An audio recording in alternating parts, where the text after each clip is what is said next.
Kim Rock-soo was a 30-year-old office worker in Korea. He didn't expect to wake up inside a novel. But he did. One moment he was reading Birth of a Hero. The next, he opened his eyes in the body of Cale Henituse.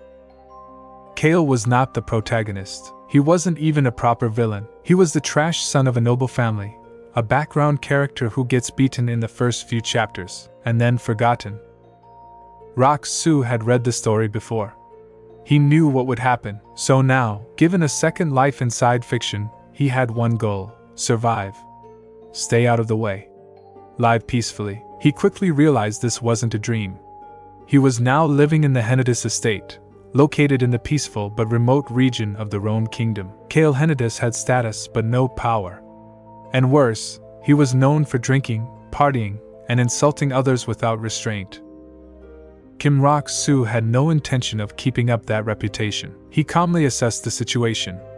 He remembered the novel's plot. He knew exactly when things would go wrong, when the protagonist, Choi Han, arrived in the village near this territory. But Cale had no interest in clashing with the hero. Instead, he planned to fake an injury during the commotion, gain sympathy, and retire quietly with wealth. He wasn't aiming to be a hero. He was aiming for early retirement. The Henituse territory was stable and peaceful, run by Count Deruth Henituse, Cale's father. His stepmother and half-siblings had minimal influence, and no one expected anything useful from Cale. This was perfect for him. Cale had access to the estate's resources, but nobody bothered him. His actions were dismissed as the usual trash behavior. He also had two unusual attendants: Raon, the elderly butler, outwardly polite and gentle; Crox, his son, the family's chef, cold and precise. But Cale knew from the novel, both were trained assassins. He didn't confront them. He simply played dumb. Let them think he was still the fool they remembered. Cale remembered a hidden power in the novel, a natural force called Vitality of the Heart, located in the Forest of Darkness. A power that could heal the body and increase endurance without attracting attention. He needed it before the chaos began. With Raon accompanying him, he traveled to the forest. Deep inside, they found a hidden stone altar. To awaken the power, Cale had to bleed onto the stone. He cut his palm and pressed it against the ancient symbol. Pain hit him like fire. Roots of energy wrapped around his chest, pulling life force inward. He collapsed unconscious.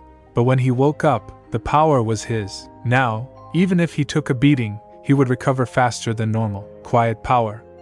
No flashy magic.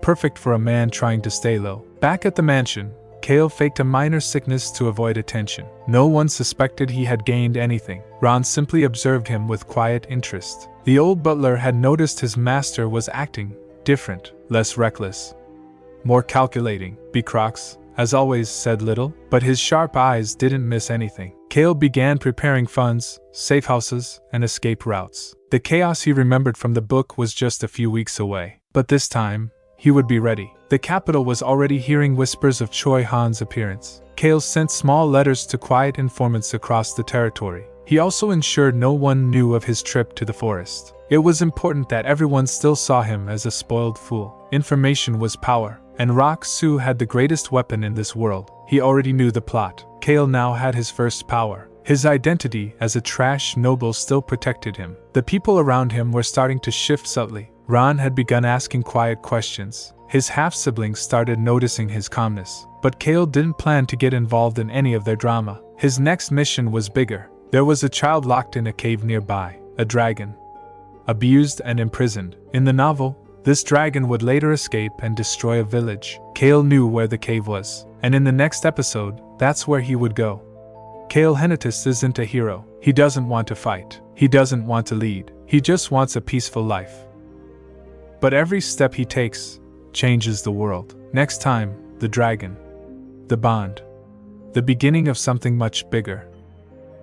After gaining the first ancient power, Cale turns his attention to the Black Dragon. In the novel, the dragon is locked deep inside a cave near Harris village. It's tortured, starved, and bound by magical restraints. Eventually, it breaks free and destroys part of the village. That's when the protagonist meets it. But Cale doesn't want that destruction to happen. He decides to step in early. He leaves early in the morning, traveling alone toward the cave. When he arrives, it's quiet. Snow covers the entrance. There's no one around. But deep inside, he hears breathing. A voice warns him to leave. It's not loud, just cautious.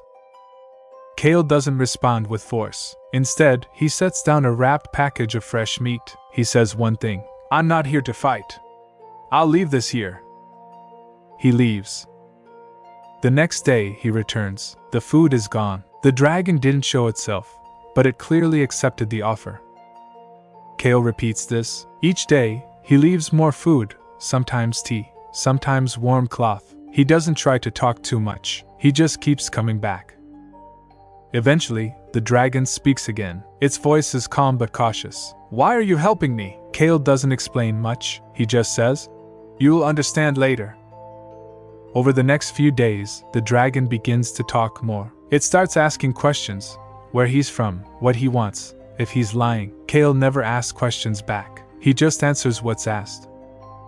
He learns that the dragon has been there for years, bound by mages, beaten, starved, and tested on. It doesn't trust humans, and it doesn't want pity.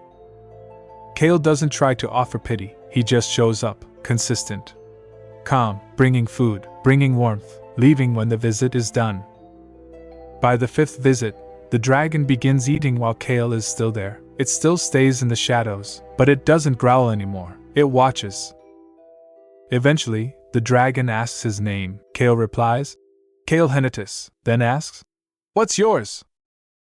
The dragon says nothing.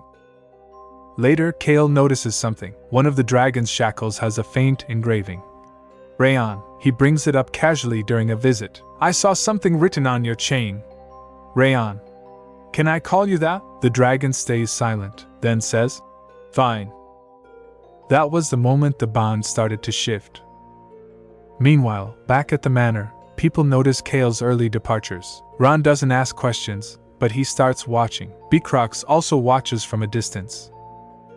A noble from a neighboring territory visits. He tries to provoke Cale into a duel by mocking his reputation. Cale ignores him completely. He refuses to rise to the bait.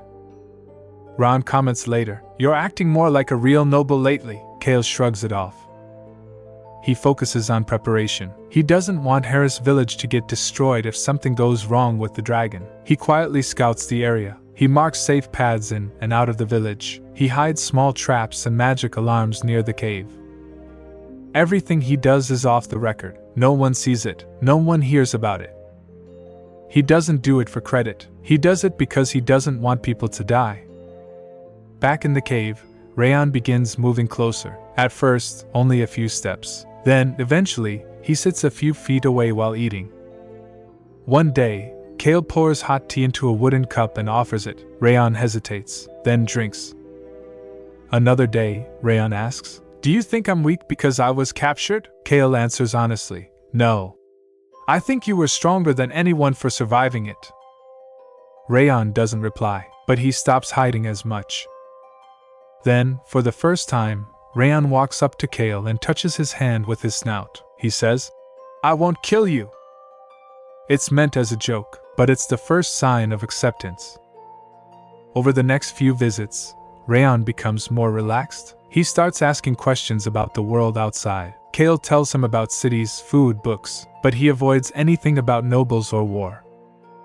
Raon admits he hates humans. Cale says, "That's fine. I'm not asking you to like anyone." Raon seems to appreciate that. At the end of chapter 29, Raon begins to sleep near the front of the cave. He doesn't hide anymore. Cale leaves behind a magic stone that helps with healing. Raon accepts it without question. Before leaving, Cale says, "You're free to decide when to leave this cave. I won't force it, but when you do, I'll be around." Raon responds, "If anyone hurts you, I'll destroy them." Cale smiles faintly. "Let me handle the people. You focus on resting." Their bond is now real, quiet, unspoken, but real. Cale walks back to the manor, ready for the next move. Raon is no longer just a dragon in a cave. He now trusts Cale, and he has a name.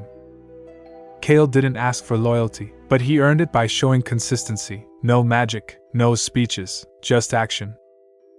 But things won't stay quiet for long. The Harris Village incident is coming. Choi Han will arrive, and this time, Cale won't avoid him. The Count's household will start to shift, enemies will appear, and a child dragon will take his first step outside. Episode 2 will cover the Harris Village arc. It's the moment where the real tension begins. If you found this interesting and fun, subscribe to stay updated, and if you want the next update faster, just say so in the comments, otherwise, you'll be waiting. See you in the next one.